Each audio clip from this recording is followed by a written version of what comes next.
दो तीन बातें हैं बेटा, बहुत इंपॉर्टेंट है, ठीक है, ईमानदारी के साथ जवाब दीजिएगा, ठीक है, सारे लोग, सारे बच्चे, ठीक है। पहली बात तो ये है, मुझे पोल करके जरा ये बताएं, पहला, कितने बच्चों को ये लगता है मैं चेक कर लूं कि तुम्हारे दिमाग में बहुत मिसअंडरस्टैंडिंग जा रही है।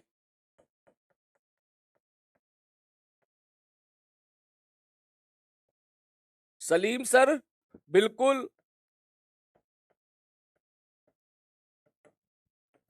बेसिक से स्टार्ट कर रहे हैं,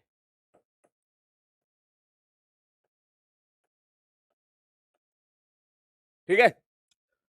वो 15 मिनट 20 मिनट हटा दे, जो 15 मिनट का 20 मिनट है उसको दिमाग वो हटा दे, ठीक है।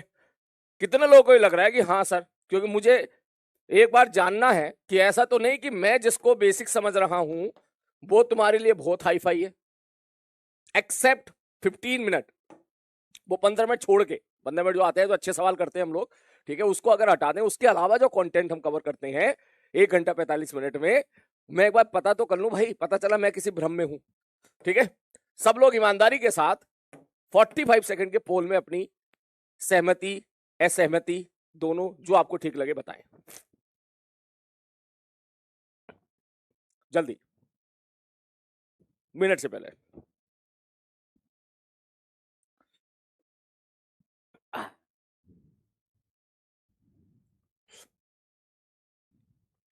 हम्म,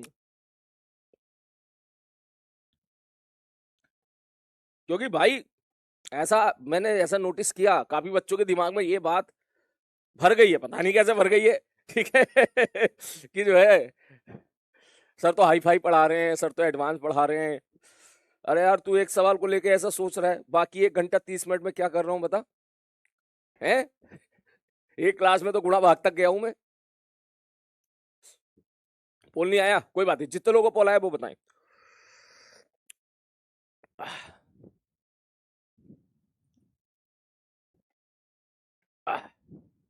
मैं एक बार चेक कर लूं भाई रियलिटी, ठीक है। बहुत बढ़िया, 94% बच्चों को लगता है कि आप बिल्कुल बेसिक से स्टार्ट कर रहे हैं, 5% को लगता है कि नहीं शायद आप जो है बेसिक से स्टार्ट नहीं कर रहे हैं। तो जैसा मेरे को लगता है, ट्रिग्नोमेट्री मैंने स्टार्ट किया तो sine theta cos theta tan theta से पहले भी कुछ होता था क्या यार, बता देना मुझे प्लीज, मैं वो भी पढ़ा दूंगा, ठीक है ना। जहां तक मुझे याद है मैंने आपको साइन थीटा से स्टार्ट किया था, sine theta cos theta tan theta, sine theta की वैल्यू इतनी है तो टेन थीटा की वैल्यू बता दो कितनी होगी, ठीक है। एक ट्रायंगल दे दिया तो कैसे वैल्यूज निकालेंगे, पाइथागोरस थ्योरम हो गया और एंगल्स हो गए। इसके अलावा इसके नीचे भी कुछ बेसिक होता हो तो बेटा बता देना, मैं उन 5% से बोल रहा हूँ मैं, ठीक है ना, ठीक है। बता देना डेफिनेटली, मैं ताना नहीं मार रहा हूं, मैं रियलिटी बता रहा हूं, मेरे को बता देना कि sine theta cos theta tan theta से और नीचे क्या होता है, ठीक है, उसके नीचे और बेसिक क्या होता है, ये हमको बता देना एक बार, ठीक है। और जो है बाकी भैया तुम्हारी गुणा भाग की प्रॉब्लम जो भी थी, पावर की गुणा, ठीक है, ये सारी चीजें के लिए मैंने एक लेक्चर बना दिया है, ठीक है, वो लेक्चर आप देखो। और बाकी जो मैथमेटिक्स की गुणा भाग है वो आपकी बेसिक मैथ से क्लियर नहीं होगी, मैं एक चीज आपको क्लियर कर दूं, ठीक है। मैं आपको बेसिक मैथ्स में कितने ही सवाल यहां पे कराते रहूं, वो क्लियर नहीं होगी, वो क्लियर तब होगी जब हम चैप्टर्स के अंदर को क्वेश्चन लगाएंगे। सपोज कोई चैप्टर चल रहा है, मान लिया करंट इलेक्ट्रिसिटी, ठीक, या चैप्टर चल रहा है न्यूटन ऑफ मोशन, तो जब हम लोग उसको वहां पर अप्लाई करेंगे, उसको तब सीखेंगे, हरी बात समझ, तब हमारे पास बहुत मोटिवेशन होगा कि यार ये फॉर्मूला आता है जो हम लोगों ने पढ़ा था, डिटेल में पढ़ा था, अच्छे से पढ़ा था, ठीक है। अब जो इसकी फील आ गई है, अब इस फॉर्मूला बेस्ड एक क्वेश्चन है, उसने एक चीज पूछ ली है, चलो इसके अंदर वैल्यू पुट करके और जल्दी से आंसर निकालते हैं, तब आपके पास एक मोटिवेशन होगा, प्रॉपर मोटिवेशन होगा। आज ही हम लोग पढ़ के गए होंगे, शाम को हम लोग क्वेश्चन ट्राई कर रहे होंगे, उस क्वेश्चन में सब कुछ होगा, ठीक, उस क्वेश्चन में आपकी कैलकुलेशन भी होगी, उसमें आपकी लैंग्वेज क्रैकिंग भी होगी, सब होगा उसमें, हरी बात समझ में। तो एक चीज ये है, तो मैं आपसे ये बोलूंगा कि जितना बेसिक मैथ्स में कैच कर पाओ उतना अच्छा है, ज्यादा से ज्यादा कोशिश करो, आपका काम मेहनत करने का है। लेकिन असली जो आपकी लड़ाई शुरू होगी, असली जो आपकी कैलकुलेशन इंप्रूव होगी, असली जो आपकी सारी चीजें स्टार्ट होंगी, वो तभी होंगी जब हम लोग फिजिक्स के अंदर एंटर करेंगे, अरे बात, जब हम लोग बेसिक मैथ से बाहर निकल जाएंगे, अरे बात समझ में। ये चीज है पहली चीज। 5% स्पैमर है सर, ओके कोई बात नहीं, ठीक है। तो पहली बात तो होगी मेरे भाई ये। दूसरी बात, अभी भी इतने दिन हो गए, मैं इतने बोलने के बाद भी कुछ बच्चे इससे एग्री ही नहीं कर पा रहे हैं कुछ बच्चे, कुछ सारे नहीं, कुछ, कि मैं जो आपको सपोज 20 मोड में मैंने अगर कोई भी सवाल कराया है आपको, वो इर्रेलेवेंट नहीं है, वो इर्रेलेवेंट नहीं है। अगर कोई इर्रेलेवेंट बोल रहा है तो समझ जाना उसको मालूम ही नहीं है फिजिक्स क्या है। कल मैंने कोलिजन वाला सवाल दिया था, वो सवाल पहले सीपीएमटी में उससे मिलता जुलता सवाल आया था, वो कुछ भी इर्रेलेवेंट नहीं, एक भी सवाल बताते इर्रेलेवेंट। रॉड वाला सवाल just a fundamental question of relative motion. कल लिफ्ट वाला जो क्वेश्चन कराया था just a fundamental question of relative motion. अगर आप वो 2 लाइन का सवाल नहीं कर पा रहे हो तो इस चीज को एक्सेप्ट करो कि आपका बेसिक रिलेटिव फंडामेंटल कमजोर है और हमें उसको ठीक करना है, हमें उसको ठीक करना है। मैंने तुझे वो क्वेश्चन कराया जिसमें एक ट्रॉली थी, ऊपर से बारिश गिर रही है, ठीक है, आगे फोर्स लगाया, तुमने उसको अगले दिन क्रैक कर लिया, तुम सबने उसका आंसर दिया, सबने उसका आंसर दिया। तुम्हें याद होगा 7 आंसर में शॉक्ड हो गया था। क्यों आंसर दिया, क्यों आंसर दिया? डर तो नहीं लगा तुम्हें उस टाइम पर है? उसके बाद मैंने फोर्स को वेरिएबल भी कर दिया, तुमने उसको भी क्रैक कर दिया कि अरे सर इसको तो इंटीग्रेट कर देंगे। काफी बच्चों ने कर लिया क्रैक, जिन्होंने नहीं किया मैंने बता दिया उनको। तो आपने क्यों आंसर दिया? आपने क्यों आंसर दिया? आपने इसलिए आंसर दिया क्योंकि एक दिन पहले मैंने उस प्रकार के क्वेश्चन के लिए आपको तैयार किया था। एक दिन पहले मैंने तैयार किया, अगले दिन मैंने फिर डेटा बदल कर क्वेश्चन दिया, आपने कर लिया। मैंने चार्ज और इलेक्ट्रिक फील्ड लगा दी, आपने वो भी कर लिया। तो इसका मतलब मैं इस बात पे बिलीव करता था आज तक, और आपने मेरी इस बिलीव को बढ़ा दिया है ये बोल के कि अगर किसी नीट वाले बच्चे को अगर आप हर तरह से पढ़ाओगे, हर तरह के सवाल के लिए तैयार करोगे, तो वो बच्चा कर लेगा सवाल।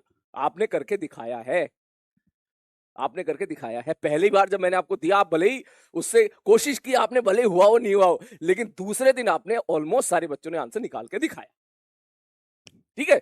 तो मैं इस चीज को, मैं आपको एक चीज क्लियर कर दूं बेटा, मैं कोई भी इररिलेवेंट चीज नहीं कराऊंगा। इररिलेवेंट पता है किसे बोलते हैं? इररिलेवेंट उसे बोलते हैं जिसकी मैथ्स ही एक एक पेज की हो। तुम्हारे लिए इररिलेवेंट वो होगा जिसकी मैथ्स एक पेज की है, जिसमें बहुत सारा इंटीग्रेशन उसमें ऐड कर दूं, उसमें ऐसी चीज ऐड कर दूं कि भाई साहब तुम कहोगे यार ये क्या है यार, हमने तो मैथ्स पढ़ी नहीं यार, हम तो 10th तक की मैथ्स जानते हैं बस। वो इररिलेवेंट कहलाएगा, ठीक। इररिलेवेंट वो हो जाएगा कि मैं तुझे 6 लाइन का सवाल दे दूं, क्योंकि नीट में आज तक 6 लाइन का सवाल आया नहीं है, आते हैं 3-4 लाइन के आते हैं सारे के सारे। वो आप बोल सकते हो, उसके अंदर भी मैं एक एक पेज की मैथ सेट कर दूं, दैट इज द इररिलेवेंट, जो जेईई एडवांस में होता है। लेकिन जितने सवाल मैंने तुम्हें कराए हैं उठा के देख लेना, जो अच्छे लेवल के हैं वो सब 2 या 3 लाइन के हैं, 2 या 3 लाइन के। मेरी बात को एक अच्छा बच्चा, पढ़ने वाला बच्चा, वो एग्री कर रहा होगा कि हाँ सर बिल्कुल सही कह रहे हो सर आप, इसमें कौन सा आपने 3 लाइन के तो थे सारे के सारे, ठीक है। आपने एक दिन समझा दिया, अगले दिन हमने सवाल कर लिया। तो इनसे मिलते जुलते सवाल या इनके जैसे सवाल जब भी कभी फ्यूचर में आएंगे, तो पहली बात तो तू डरेगा नहीं। मैं ये नहीं कह रहा हूं कि ये सवाल हम पहले करेंगे, एग्जाम में सबसे लास्ट में करेंगे, एग्जाम में ऐसे सवाल सबसे लास्ट में करेंगे, सबसे लास्ट में करेंगे। पहले वो सवाल निपटाएंगे जो एक एक लाइन के हैं, पहले वो सवाल निपटाएंगे जो कैलकुलेशन के हैं, सिंपल सॉरी उसके हैं, सिंपल उसके ट्रू फॉल्स टाइप के सवाल होते हैं, फॉर्मूला ओरिएंटेड सवाल होते हैं, पहले उनको, 1 लाइनर सवाल होते हैं, पहले उनको निपटाएंगे, फिर थोड़ा सा मुश्किल करेंगे, और फिर उसके बाद ऐसे सवाल देखेंगे। और इसका एक फायदा हो रहा है, मैं तुझे एक छोटा सवाल दे रहा हूं, मैं एक छोटा सा सवाल दे रहा हूं। ये जा रहा है 10 मीटर पर सेकेंड से, ये एक ठेला है, ये जा रहा है 4 मीटर पर सेकेंड से, ये इसको ऊपर चढ़ गया, प्यार से चढ़ गया बिना धक्का उक्का मारे। मैं बोलूं इसका मास है 10 केजी, इसका मास है सपोज 4 केजी, मान के चलो 5 केजी।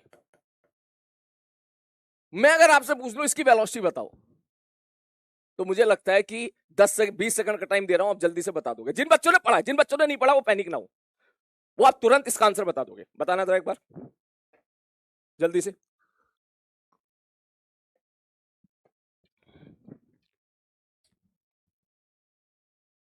जल्दी से।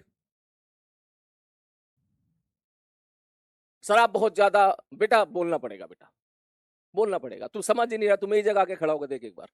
अभी तुम्हारी क्लास क्या है, बहुत बहुत ज्यादा डिस ऐसे फैली पड़ी है। बहुत ज्यादा इस प्रकार से डेविएटेड है, अभी तुम फोकस्ड ही नहीं हो काफी सारे बच्चे, ठीक है। तो एक टीचर कैसे पढ़ा सकता है? अभी नहीं पढ़ा सकता। पहले आप सबको फोकस होना पड़ेगा, और मुझे अगर लगेगा कि आपके फोकस के लिए आपको गाइड करना जरूरी है तो मैं गाइड करूंगा। तेरे को नहीं पढ़ना है तो तू जा सकता है, तू जा सकता है। लेकिन अभी ये बात सच है कि अभी आपकी क्लास बहुत फैली हुई है, ठीक, अभी फोकस नहीं है वो, ठीक है। हाँ, देखो तुम सारे लोगों ने सबका आंसर यहां पर 8 जा रहा है मेजोरिटी का, लेकिन आप सबको पता है कि करना क्या, मोमेंटम कंजर्वेशन। 10 गुणे में 8 प्लस 5 गुणे में 4 बराबर, ये इसके ऊपर चढ़ गया, टोटल मास हो गया 15 kg, 15 गुणा बी। अब जो भी आंसर आएगा, ठीक, आप सीधा बोलोगे 80 प्लस 20 100, तो बी बराबर, चेक करके देख ले यहां पर कितना जा रहा है, 80, सॉरी ये 10 है, ये 10 है, ये 10 है, ठीक। 100 गुणे में 20 बटे बी बराबर 8। सबने कर लिया, सबने कर लिया। क्या ये सवाल आपको आसान लगा? हाँ सर आसान लगा है, कोई बात नहीं, मोमेंटम कंजर्वेशन है। तो आप मेरी इस बात को समझो कि अगर आप यहां तक के सवाल करते हो तो यहां तक के सवाल आपको बहुत आसान लगेंगे। आपकी स्पीड, आपकी एक्यूरेसी, आपका कॉन्फिडेंस वही डेवलप होता चला जाएगा, आप इस चीज को समझो। और अगर आप यहीं पर ही खेलोगे और कोई ये सवाल आ गया, परेशान हो जाओगे, नहीं ना ही कर पाओगे, ना ही अपने आप को संभाल पाओगे उस केस में, ठीक। तो मैं एक चीज आपको सबको क्लियर कर दूं बेटा, पहली बात, हम इर्रेलेवेंसी की तरफ कभी नहीं जाएंगे, इस बात से बेफिक्र रहना। मैं कोई भी सवाल इर्रेलेवेंट नहीं कराऊंगा, कोई भी सवाल इर्रेलेवेंट नहीं कराऊंगा, हमारी बात समझ में? तो बिलीव, इस पे भरोसा रखें। और एक चीज और बेटा, कोटा में रहा हूं, मुझे मालूम है, ठीक है, कि भाई कोटा का क्या माहौल है। कभी कभी ऐसा भी होता है, आप सब लोग जानते होंगे, कोटा में एक अच्छा बैच बना दिया जाता है जिसको बोलते हैं अच्छा बैच है, ठीक है, स्टार बैच है, AIR बैच है, उसमें अच्छा अच्छा कंटेंट भी जाता है, रेलेवेंट टू नीट, जो नीट का रेलेवेंट होता है, ठीक है, वहां से रैंक भी निकल के आती है बढ़िया बढ़िया, आप सब लोग जानते हो, ठीक है। तो मुझे बीच भी, मुझे भाई मुझे पता है इस बैच में ऐसे बच्चे भी होंगे बहुत सारे जो अच्छी अच्छी रैंक भी निकाल के देंगे, और ऐसे बच्चे भी होंगे कि जिनको अगर मैं किसी तरह उनसे अगर मैंने 30-35 सवाल भी सही करा लिए तो भी उनका MBBS में सिलेक्शन हो जाएगा। तो मैं सभी को साथ लेके चलूंगा, तो इस चीज में ना ही प्लीज किसी की बातों में आइएगा, और अपने आप को बिल्कुल क्लियर रखिएगा, बिल्कुल क्लियर कि हाँ सर ये चीज है, हम समझ गए सारी बातें, आपकी हर एक उस चीज का पर्पस क्या है। कल मैंने आपको एक KPP दी थी, ठीक है, कल KPP दी थी मैंने एक, और वो जो KPP है, KPP नंबर 3, कितने लोगों ने ट्राई करी? ईमानदारी के साथ बताओ जरा, सारे बच्चे, कितने लोगों ने ट्राई करी कल की KPP? ये KPP जो दी है, प्लीज आज इसको ट्राई कीजिएगा, इसमें आपके लैंग्वेज प्रॉब्लम के क्वेश्चन है, लैंग्वेज प्रॉब्लम, ठीक। बोले लैंग्वेज प्रॉब्लम का मतलब क्या? मैंने कहा वही सवाल जो 2-2 3-3 लाइन के होते हैं, ठीक। ऑल दो इसमें अभी मेरा कोई रोल नहीं है, वो सारी नॉलेज आपकी पुरानी नॉलेज है, आप क्वेश्चन को ट्राई कीजिएगा, ठीक है। क्वेश्चन आपसे हो सकता है बहुत कम बने, हो सकता है ना बने, हो सकता है बन जाए, इसमें मेरे पढ़ा हुआ पार्ट बहुत कम है, ठीक है। जो आपने अब तक पढ़ा है 11th क्लास में, 12th क्लास में या ड्रॉपर में, उसकी नॉलेज के आधार पे आप इस क्वेश्चन को ट्राई कर पाएंगे। वैसे तो मैं देना नहीं चाहता था, मैं सही बात बताऊं तो मैं देना चाहता था बहुत टाइम के बाद, मतलब जब हमारा यूनिट एंड डायमेंशन स्टार्ट हो जाएगा उसके बाद, ठीक है। वो यहाँ बेसिक मैथ्स में क्या लैंग्वेज प्रॉब्लम यार, ठीक है। लेकिन काफी बच्चों ने को ऐसा लगा कि सर कराएंगे या नहीं कराएंगे, या उनको लगा कि सर प्लीज दे दो, मैसेज कर रहे, तो मैंने कहा तो ले ले, ठीक है, ले ले भाई, ठीक। तो अब मैंने आपको लैंग्वेज प्रॉब्लम की सवाल दी है, ठीक है। ये इसमें ज्यादा कुछ नहीं है, इसमें आपकी 10वीं क्लास तक की गणित है, 10th क्लास तक की गणित है, लेकिन एक एक सवाल में आपको पढ़ना पड़ेगा, आपको लैंग्वेज क्रैक करनी पड़ेगी, आपको कुछ चीजें जो है अंग्रेजी थोड़ी सी आपको सुधारनी पड़ेंगी, थोड़ी सी कैलकुलेशन भी है उसमें। तो मैंने आपको एक क्वेश्चन दिए हैं, मैंने 2 KPP बनाई है, कल के में दिए हैं 15 सवाल, 15 क्वेश्चन। तो आप इस क्वेश्चन को सारे बच्चे ट्राई कीजिएगा, क्लियर है? हाँ, ठीक। मैं इसका डिस्कशन वीडियो आज अपलोड कर दूंगा, ठीक है, और आज रात तक अपलोड करवा दूंगा, ठीक है। फिर अपने डाउट आप वहां से क्लियर कर लीजिएगा। या क्या यार, आधे बच्चे तो बता, तू खुद बता मैं कैसे पढ़ाऊं इस बेस में? आधे बच्चे तो ऐसे हैं, 1 वीक हो गई उन्हें यही नहीं पता चल रहा कि मटेरियल अपलोड कहां होता है। देख ले, वो बच्चे कह रहे सर वेयर इज KPP, मतलब मैं अगर कमेंट नीचे स्क्रॉल करता हूं तो मेरे को कम से कम हर 20 कमेंट में 4 कमेंट 3 कमेंट ऐसे मिलते हैं जो कहते हैं KPP कहां है। अरे भाई मैं हाथ जोड़ के आपसे बोल रहा हूं, प्लीज एप्लीकेशन देख लो एक बार, केपीपी चल के तेरे मुंह पे अपने आप नहीं आएगी कि ले लल्ला ले मिठाई आ गई खा ले इसको। आप समझ क्यों नहीं रहे? उसमें आपका लॉस हो रहा है, आपका लॉस हो रहा है। प्लीज आप जाइए घर जाके, आप एक बार वो देखिए एप्लीकेशन को, एप्लीकेशन को देखो, मटेरियल कहां आते हैं। हर केपीपी के अपलोड होने से पहले एक नोटिफिकेशन भी जाता है, आप अपडेट रहिए उस चीज में। वो वहां डाउनलोड सेक्शन में मिलती है, जाके एक बार देख लो भाई। हाँ यार बता यार, ठीक है। वो यार 8 दिन हो गए यार, ये प्रॉब्लम इनकी अभी तक खत्म नहीं हो रही। Where is the KPP? हाँ चलो शुरू करते हैं भाई साहब। और एक सवाल और मेरे दिमाग में था बेटा, वो भी मैं पूछूंगा, मैं पूछूंगा, सीरियसली पूछूंगा। कितने लोग यहां पर सीरियसली एमबीबीएस की गवर्नमेंट सीट मिनिमम के लिए पढ़ रहे हैं? मुझे एक बार ये और क्लियर कर दो, ईमानदारी से। मैं बुरा नहीं मानूंगा, मैं बुरा नहीं मानूंगा। हो सकता है आप में से कुछ बच्चे ऐसे हो जिनका टारगेट कुछ और हो, मैं बुरा नहीं मानूंगा, लेकिन मुझे ईमानदारी के साथ बता दें, ठीक, कि भाई सीरियसली कितने लोग ऐसे हैं जो यहां पर एमबीबीएस की सीट के लिए पढ़ रहे हैं? जल्दी से, ईमानदारी के साथ, सीरियसली। मतलब उनको मैंने कहा सर, उनके उनके मन में आग लगी हुई है कि सर मुझे चाहिए सिलेक्शन, ठीक है, मेरे को जाना है इस साल कॉलेज। हाँ जल्दी से सारे बच्चे, जल्दी। इसके बाद पढ़ाई स्टार्ट करते हैं। यस जल्दी।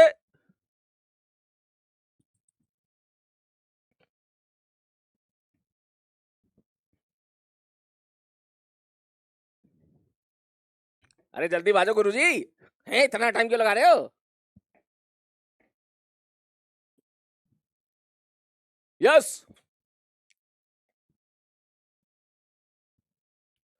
3 2 1 गो स्टार्ट। भैया एक बात देख लेते हैं क्या माहौल है। 96% बच्चे ऐसा चाहते हैं और 3% बच्चे ऐसे हैं जो चाहते ही नहीं है कि उनको एमबीबीएस की सीट मिले। इसका मतलब मैं इनसे बोलूंगा बेटा अगर चाहते ही नहीं हो तो जाओ क्लास से कुछ और कर लो, लाइफ में कुछ और अच्छा कर लोगे। और इन 96.5% बच्चे जो भी हैं, मुझे आपसे एक प्रॉमिस चाहिए, आज मैं उसी के बाद क्लास स्टार्ट करूंगा। प्रॉमिस ये है, कुछ भी हो जाए, कुछ भी हो जाए, ठीक है, आप एक भी क्लास छोड़ोगे नहीं। मुझे अभी कभी यहां पे मैसेज करो सारे बच्चे, अगर आप सीरियसली चाहते हो, ठीक है, कि सीरियसली चाहते हो कि सर हमको सिलेक्शन चाहिए, चाहे कुछ भी हो जाए, गवर्नमेंट कॉलेज चाहिए, हमको एमबीबीएस की डॉक्टर बनना है, हमको पागलपन हमारे दिमाग में सवार हो चुका है, कुछ भी हो जाए, तो इसका मतलब अब आपको यहां पर प्रॉमिस करना पड़ेगा कि आपको रोज की रोज क्लास अटेंड करनी पड़ेगी, एक भी क्लास छोड़ोगे नहीं आप। सारे बच्चे यहीं पर, सारे के सारे प्रॉमिस। जब ये पूरा नहीं, पूरा टाइप करो, ठीक है, यस सर, आज के बाद हम आपकी एक भी क्लास नहीं छोड़ेंगे, एक भी क्लास नहीं छोड़नी है, एक भी क्लास नहीं छोड़नी है, कुछ भी हो जाए। चाहे तेरे को लग रहा है तबीयत थोड़ी बहुत खराब है, लेक्चर अटेंड कर सकता है, कर ले भाई। तेरे को लग रहा है ज्यादा तबीयत खराब है तो ठीक है, रेस्ट कर ले, लेकिन फिर शाम को देख ले, मगर देख ले। अब सारे बच्चों की तो, मेजोरिटी बच्चों की तबीयत एक साथ खराब नहीं होगी ना, ठीक, 1% आधा % बच्चों का होता है, चल ठीक है, लेकिन आपकी तरफ से अंदर से पूरी पूरी ये फील आनी चाहिए कि सर कुछ भी हो जाए क्लास तो हम अटेंड करेंगे। बोलो ठीक है भाई, पक्का मतलब पक्का है, मैं कसम दे रहा हूं तुम्हें, प्रॉमिस प्रॉमिस नहीं, कसम है तुम्हें, कि बिना कसम के काम नहीं चल पाएगा। जब मैं यहां पर सुबह आकर रोज क्लास ले सकता हूं, तो आप भी यहां पर आकर रोज क्लास अटेंड कर सकते हो। हाँ पक्का, बिल्कुल बिल्कुल बिल्कुल बिल्कुल। एक भी बच्चा क्लास का, मैं इंडिविजुअल बोल रहा हूं, इंडिविजुअल बोल रहा हूं, तुम ये मत समझना पूरी क्लास में एक साथ बोल दिया, मैं इंडिविजुअल बोल रहा हूं, तो ये समझ ले मैं तेरे कंप्यूटर से बाहर निकल के आ गया, तेरे पास तेरे कान में बोल रहा हूं, क्लास नहीं छोड़ेगा एक भी, तू एक भी, एक भी क्लास नहीं छोड़नी, जो बता रहा हूं देख मैं तेरे को, ठीक है, हाँ एक भी क्लास नहीं छूटे। अगर तूने ये फॉलो कर लिया तो समझ ले तेरा 70% सिलेक्शन की काम तूने यहीं पे कंप्लीट कर ली, 70% तू यहीं पर ही सक्सेस हो चुका है। अगर तूने ये चीज फॉलो कर ली कि सर मैं लास्ट तक आपके साथ टिका रहूंगा, मैं क्लास नहीं छोड़ूंगा, जब आप क्लास में आ सकते हो तो हम वहां पर बैठ के भी तो क्लास में आ सकते हैं ना। क्लियर है? चलो अब पढ़ाई स्टार्ट करते हैं, शाबाश बेटा चलो।